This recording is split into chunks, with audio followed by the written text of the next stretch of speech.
Maintenant, la Bible est venue nous rendre, nous, Africains, Congolais, paresseux.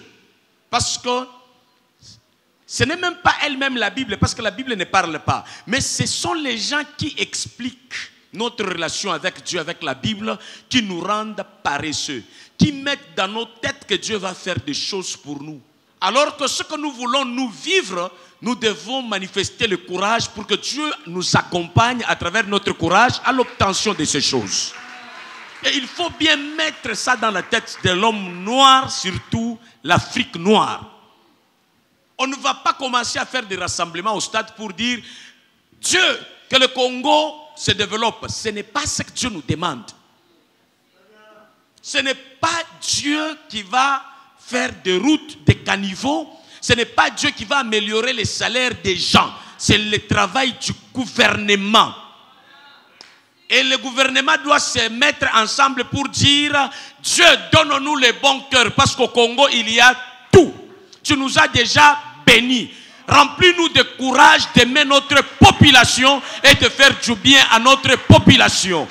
Et on ne doit pas nous distraire comme si les choses viendront de Dieu.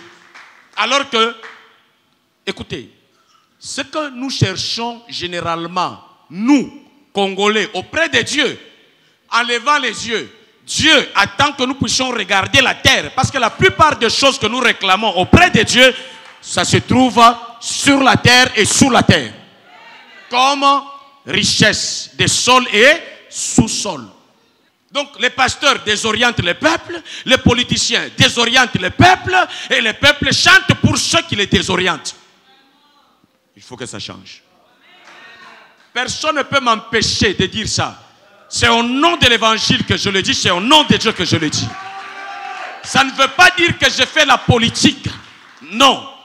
Dieu lui-même a sa politique de délivrer les gens et moi j'ai accepté d'embrasser la politique de Dieu pour changer les choses. On a manqué le courage de travailler, on va prier Dieu qu'il nous donne ce qu'il avait déjà donné avant que nous naissions. Avant que Dieu ne crée l'homme, il n'a pas créé d'abord les conditions favorables où il y a la nourriture, il a mis tout, maintenant l'homme est venu après. Alors pour manger, l'homme doit encore retourner au ciel ou bien doit regarder sur la terre. Et la terre ici, c'est qu'on vous dit Mboka ya masumu oyo. Et ya masumu te, zamboka ya nzambe. J'aime mon pays, j'aime la terre, j'aime mon corps, j'aime mon prochain, j'aime Dieu. Écoute, n'entrez pas en confusion avec la terre, sinon vous n'aurez pas les solutions de la terre, même par rapport à votre santé.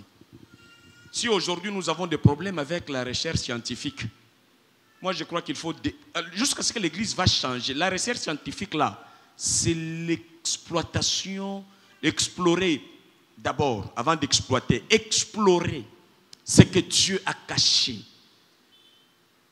dans la nature, l'exploiter ensuite pour le bien-être de l'humanité. Mais c'est le ministère, parmi les ministères pauvres de la RDC, où quand on te nomme ministre de la recherche scientifique, même la fête là on dit Tolia Kamabata. Je suis étonné dans nos. Nous, je ne sais pas comment on fonctionne. Quand quelqu'un est nommé ministre à la défense, on l'a respecté.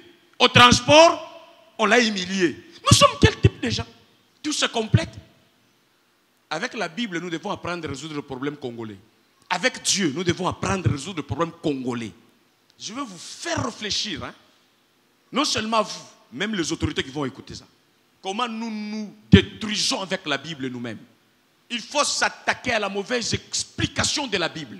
On nous a apporté la Bible, il y a la sagesse, il y a la vie, il y a de bonnes choses, il y a la vie de Dieu là-dedans. Mais puisque cette vie de Dieu est inspirée, pour la comprendre, il faut de l'inspiration de ta part.